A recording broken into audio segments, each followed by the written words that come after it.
Hi, welcome.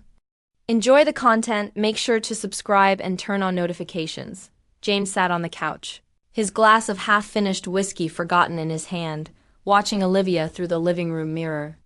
She was adjusting the fit of her red dress for the third time. A dress he had never seen before.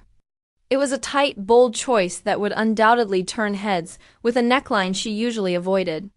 The perfume she wore, too, was different from what he was accustomed to, the soft, floral fragrance he had gifted her for her birthday replaced with something heavier. Almost provocative, she applied dark red lipstick carefully, checked her loose, wavy hair, her hairdo reserved for special occasions, and reached for the small, evening clutch she'd kept tucked away in the back of the closet for months. James, 32, an architect with his own growing firm, watched in silence. He wasn't the jealous type, nor the insecure one. In their 7 years of marriage, trust had never been an issue. Olivia, a marketing manager at a reputable agency, was ambitious, intelligent, and up until this point, he had always believed they made a strong team. But in the past 3 weeks, small inconsistencies had begun to form a pattern that he could no longer overlook. It started innocently enough with the messages. Olivia had always left her phone unlocked, but recently she'd taken to typing in passwords, flipping the screen face down whenever he came near.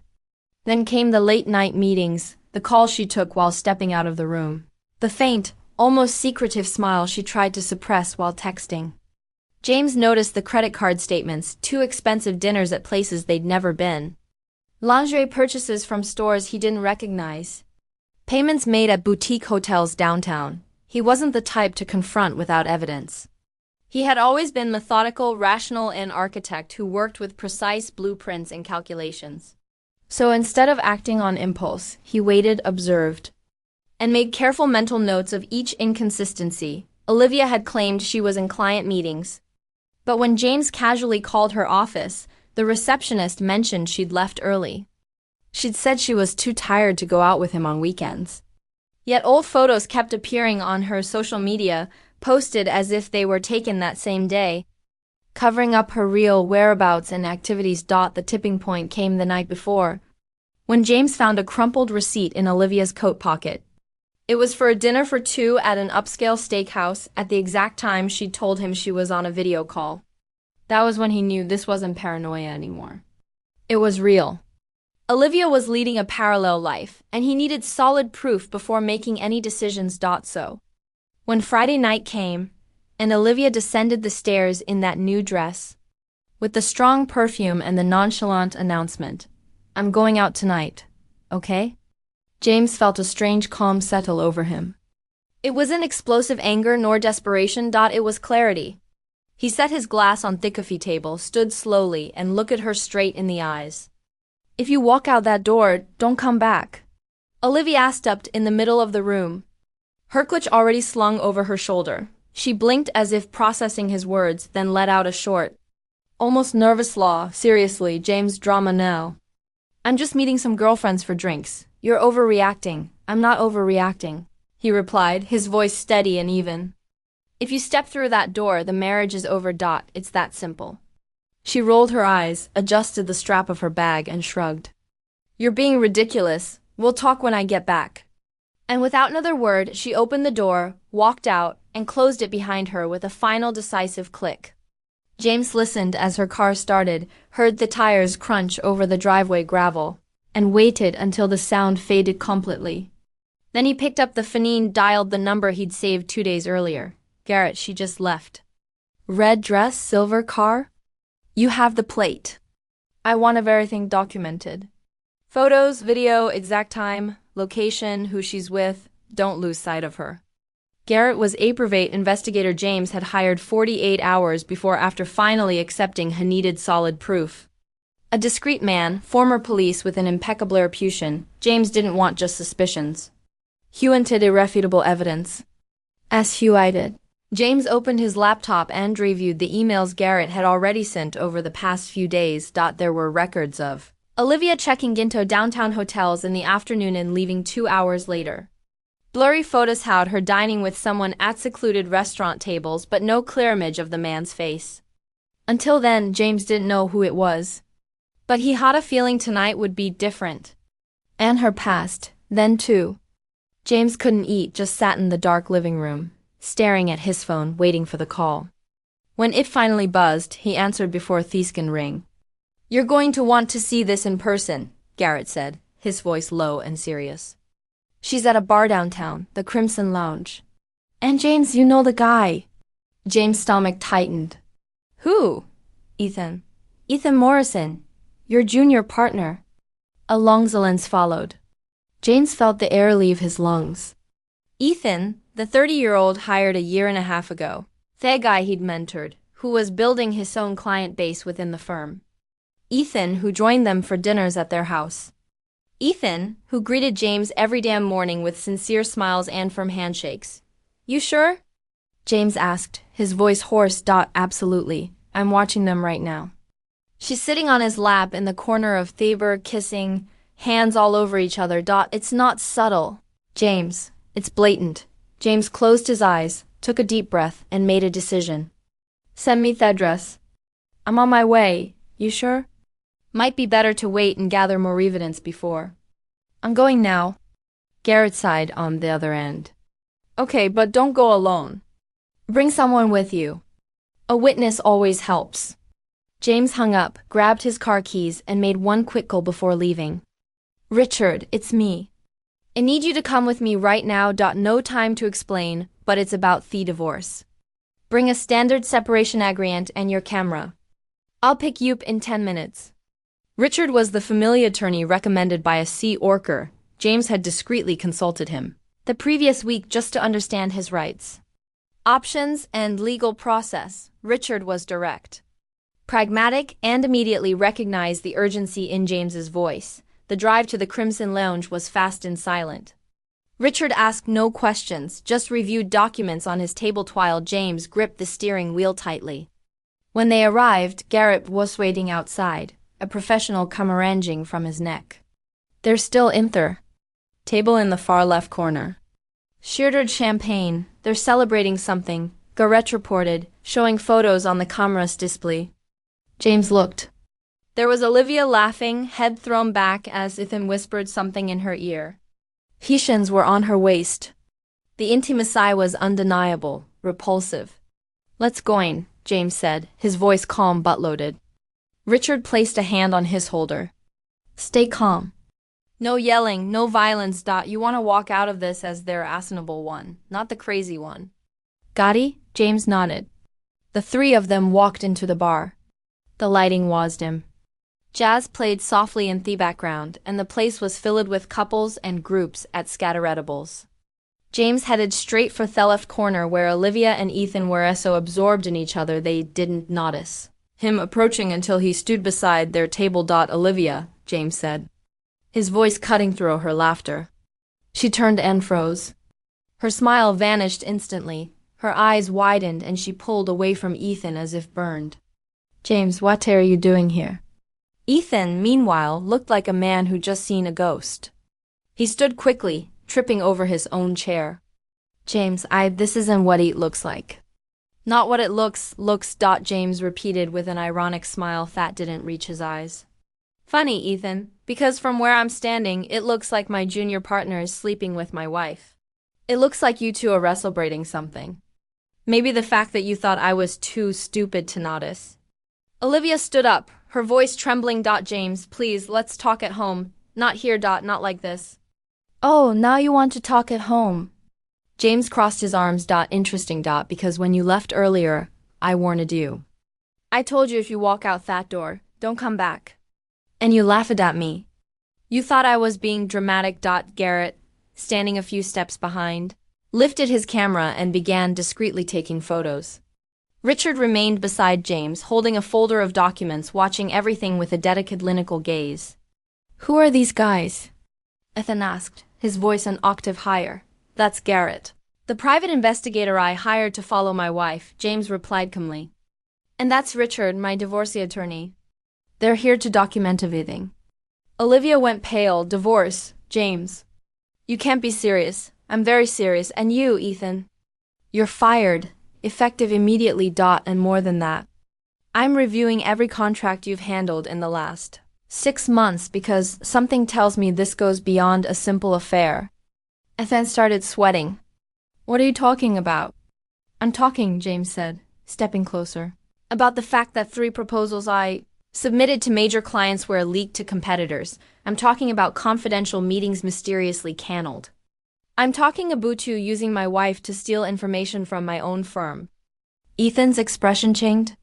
It wasn't just fear anymore. It was exposed guilt. Olivia turned to him, confused. What's he talking about, Ethan? He didn't tell you. James let out a bitter laugh. Olivia, do you really think he was interested in you? Do you think this is some romance? He used you. He knew you had access to my files, Athom, that you saw my emails, that you were in on everything, and you, naive as you were, handed it all over on a silver platter. Olivia clutched her purse to her chest, tears welling in her eyes. No, Ethan, tell me it's not true. Ethan didn't answer. He just looked down. Richard stepped forward and placed an envelope on the table. These are thespiration papers. You have 48 hours to sign. Olivia. No negotiations. You lost that right when you walked out of the house tonight.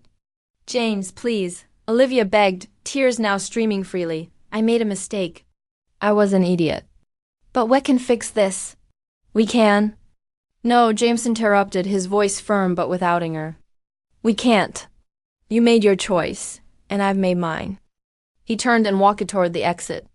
Garrett and Richard followed. Behind them, Olivia sobbed, and Ethan remained silent, defeated. Outside the bar, James breathed in thick old night air. He didn't feel immediate tear relief, but he felt something close to it. Clarity. He'd made the right decision. In the weeks that followed, James acted with surgical precision. Olivia signed the divorce papers. Under pressure without contesting, Richard discovered that Ethan had indeed passed confidential information to a competitor in exchange for money. And James filed a lawsuit for breach of contract and misappropriation. Ethan was fired, sued, and eventually invested for unethical conduct by the Architects Association. Olivia tried contacting James repeatedly. Calls, messages, lengthy mails begging for forgiveness. James never responded. He blocked her number, archived her emails unread, and moved forward with the divorce. The house stayed with him. Assets were divided according to law. But James proved Olivia had diverted money from their joint account to pay for hotels and dinners with Ethan. So he recovered a significant portion. James' architecture firm didn't just survive, it grew. With Ethan gone and the dishonest practices exposed, James regained the trust of former clients and attracted new projects. He promoted from within, brought in fresh talent and focused on his work. Olivia, on the other hand, wasn't as fortunate. Their story spread quickly throughout their social circle. Her agency, aware of the scandal and her connection to Ethan's unethical behavior, chose not to renew her contract.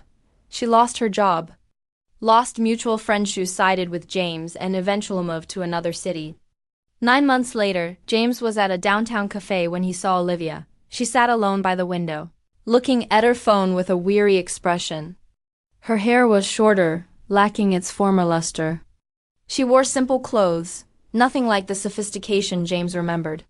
She looked smaller, faded. He thought about leaving before she noticed him, but something made him stay. Maybe curiosity, maybe closure. Olivia looked up and saw him. For a moment, neither moved. Then she slowly stood and walked over to his table. James, she said softly, her voice hesitant. Olivia, are you okay? He nodded. I am. She bit her lip, her eyes glistening with what looked like regret. I ruined everything, didn't I? James looked at her for a long moment. There was no anger, no bitterness, just indifference. Yes, you did. I just wanted you to know that. I'm sorry. I know it doesn't change anything, but I am. He took a sip of coffee, set the cup back down, and stood up. I believe you are, but it truly doesn't change anything. Olivia looked down, tears forming again. Are you seeing anyone? James picked up his jacket and draped it over his arm. That's none of your business anymore, Olivia. He walked past her without looking back and left the cafe. Outside the sun was shining, and for the first time in months, James felt truly free. Olivia belonged to a past he'd clothed with dignity. He didn't need elaborate revenge. He just needed to move on. And that's exactly what he was doing. James returned to the office that afternoon and reviewed the week's projects. There was a new proposal from an important client. A residential complex that could become one of the year's biggest contracts. He smiled at the initial sketch. It was exactly the kind of challenge he needed. That evening, he had dinner with a group of friends he drifted from during the turbulent final months of his marriage. They laughed, told stories, and James realized he'd regained not just his peace, but his identity. He wasn't the betrayed husband anymore. He was James, the architect, the friend, the man who'd chosen dignity above all else. Weeks turned into months. James started dating again, met new people, and eventually met someone, an engineer named Clara. Smart, funny, and honest in a way James hadn't experienced in years. They took things slowly, carefully building something solid. Olivia, had heard through mutual friends, was trying to rebuild her life in another city. She'd landed a modest job, moved into Asmal apartment, and apparently cut all ties with Ethan right after the scandal. James didn't feel satisfaction hearing this. He just felt indifference. The divorce had been finalized 6 months earlier. James signed the final papers on a Tuesday morning without ceremony or drama. Richard congratulated him for staying calm and level-headed through the whole process. "You did everything right," Richard said, shaking James's hand. "You kept your dignity, protected your assets, and walked away as the man of integrity. I don't always see that." James thanked him, but deep down he knew the real victory wasn't in signed papers or covered assets. It was in the fact that he'd refused to become someone huant. He hadn't given into destructive rage or petty revenge. He'd simply made the right choice at the right time and moved forward. A year after that fateful night in the red dress, James stood on his office terrace, watching the city stretch out beneath a golden sunset sky. Clara stood beside him, her hand intertwined with his. "You thinking about something?" she asked. James smiled. "Just how life can change in one night. How one decision can change everything. Do you regret anything?" He turned to her and shook his head. "Not for a second."